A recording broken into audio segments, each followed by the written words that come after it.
చుట్టుకొలత, మనం చుట్టుకొలత గురించి డిస్కస్ చేస్తున్నాము.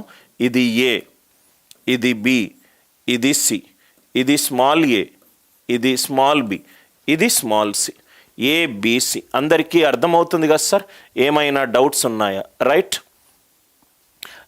నవ్వు ఇక్కడ చూడండి సార్, ఏబిసి ఇది చాలా ఇంపార్టెంట్ కాన్సెప్ట్ సార్, చాలా ఇంపార్టెంట్ కాన్సెప్ట్. ఏబిసి ఇక్కడ చూడండి, పెరిమీటర్ చుట్టుకొలత అంటే ఒక శీర్షం దగ్గర స్టార్ట్ అవ్వడము, ప్రతి భుజాన్ని తాకుతూ మళ్ళీ ఆ శీర్షం దగ్గరికి రావడం. P is equal to A plus B plus C. మనం ఇప్పుడే చదువుకున్నాం, some of two sides is greater than third side. రెండు వైపులా C యాడ్ చేస్తే A plus B plus C is greater than 2C. A plus B plus C ఏమో P is greater than 2C. అంటే 2C is less than P, C is less than P/2, C is less than P/2. నేను ఎప్పుడు త్రిభుజంలో అల్పకోణ త్రిభుజమైన, అధిక కోణ త్రిభుజమైన, లంబకోణ త్రిభుజమైన నా పూర్తి attention largest side పైనే ఉంటుంది సార్. నేను పూర్తిగా లార్జెస్ట్ సైడ్ వైపుగానే ఇదే పాయింట్ ఆఫ్ రెఫరెన్స్గా నేను ప్రాబ్లమ్ని చూస్తాను. C is the largest side. A plus B is greater than C. రెండు వైపులా C యాడ్ చేస్తున్నాను. A plus B plus C greater than 2C. A plus B plus C ఏమవుతుంది? P is greater than 2C. అంటే 2C less than P, C is less than P/2. C ఏంటి sir? Largest side. Largest side ఎప్పుడూ కూడా, largest side ఎప్పుడూ కూడా right చుట్టుకొలతలో సగం కంటే తక్కువ ఉంటుంది. చుట్టుకొలతలో సగం కంటే తక్కువ ఉంటుంది, సగం కంటే తక్కువ ఉంటుంది మనం చూసాం. సరే ఎంతకంటే ఎక్కువ ఉంటుందని మీరు క్వశ్చన్ అడిగితే, నేను ఒక త్రిభుజంలో 3 భుజాలు ఉన్నాయి, ఏబిసి.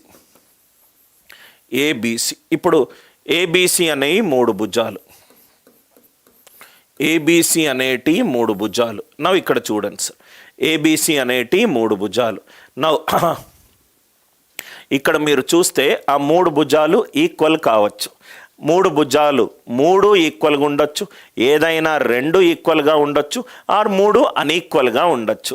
రైట్. విషమబాహు త్రిభుజం కావచ్చు, సమద్విబాహు త్రిభుజం కావచ్చు, సమబాహు త్రిభుజం కావచ్చు.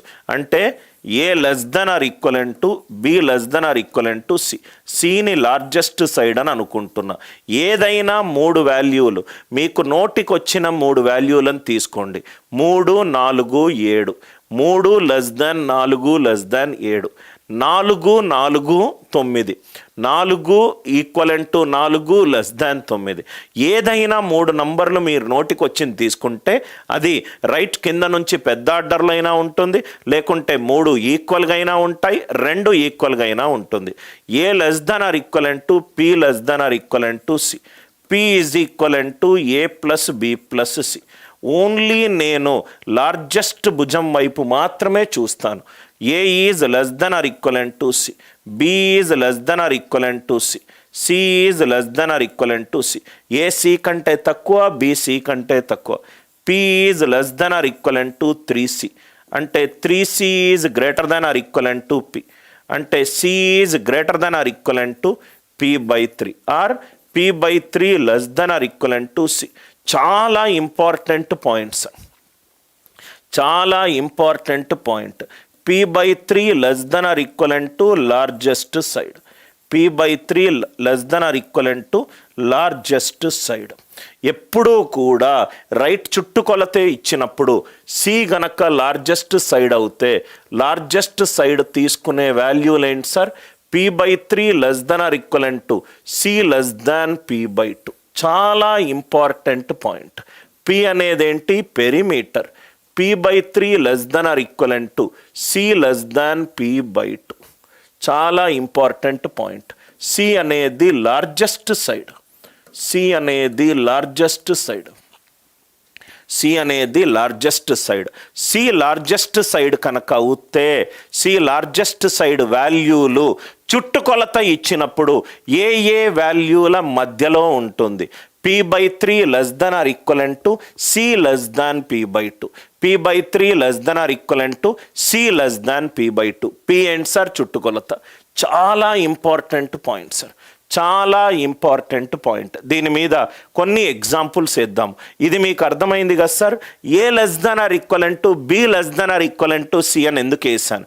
3 భుజాలు తీసుకుంటే ఆ 3 సమానం కాకపోవచ్చు, ఏవైనా 2 సమానం కావచ్చు, ఆర్ 3 సమానం కావచ్చు.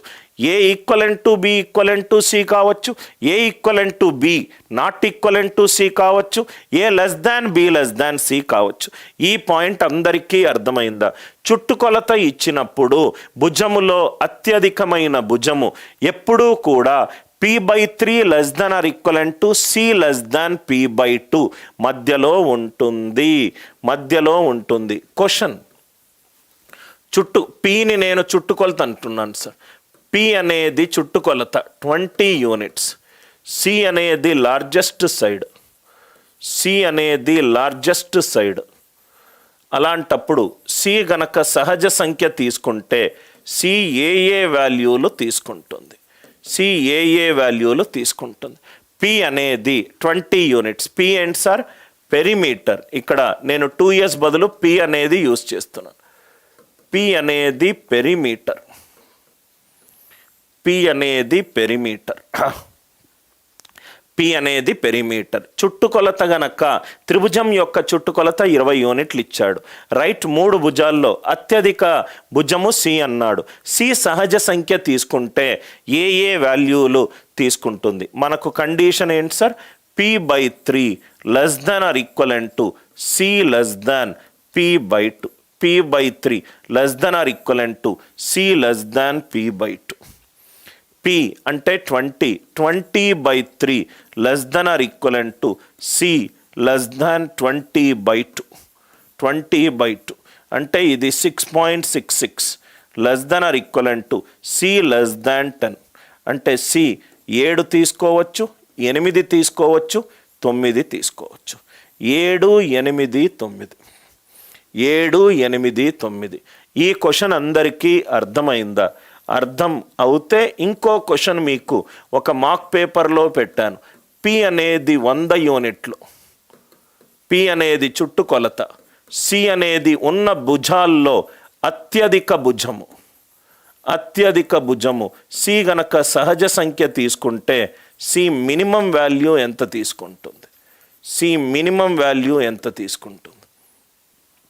100/3 less than or equivalent to c less than 100/2. 33.33 less than or equivalent to c less దాన్ 50. అంటే c మినిమం ఎంత తీసుకుంటుంది? 34. లార్జెస్ట్ సైడ్ అత్యధిక భుజము స్టార్ట్ అయ్యే వాల్యూ ఏంటి? 34. స్టార్ట్ అయ్యే వాల్యూ ఏంటి? 34. చాలా ఇంపార్టెంట్ పాయింట్ సార్. నేను మీకు చాలాసార్లు చెప్పాను గత 2-3 రోజుల క్లాసుగా. సి అనేది లార్జెస్ట్ సైడ్, సి అనేది భుజంలో అత్యధిక, దాన్నే పాయింట్ ఆఫ్ రెఫరెన్స్గా చూస్తున్నాను. రైట్, అల్పకోణ త్రిభుజంలో c² less than a² plus b² ఉంటుంది. లంబకోణ త్రిభుజంలో c² equivalent to a² plus b² ఉంటుంది. Right, c² equivalent to a² plus b² ఉంటుంది. అదే అధిక కోణ త్రిభుజంలో c² greater than a² plus b² ఉంటుంది. c² greater than a² plus b² ఉంటుంది. ఇది అందరికీ అర్థమైందా? అర్థమవుతే ఎస్ అని చెప్పి రిప్లై చేయండి, ఎస్ అని చెప్పి రిప్లై చేయండి. ఏమైనా డౌట్స్ ఉన్నాయా? ఏమైనా డౌట్స్ ఉన్నాయా? Perimeter 20 units, perimeter 20 units. Is it clear?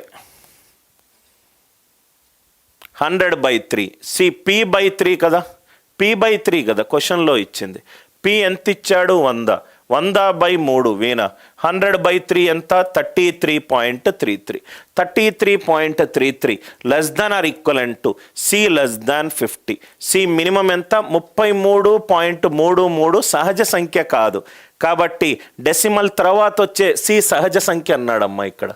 లేకపోతే c 33.33నే తీసుకోవచ్చు, కానీ సహజ సంఖ్య అన్నాడు కాబట్టి c మినిమం 34. c minimum 34. అందరికీ ఈ కాన్సెప్ట్ అందరికీ అర్థమైందా?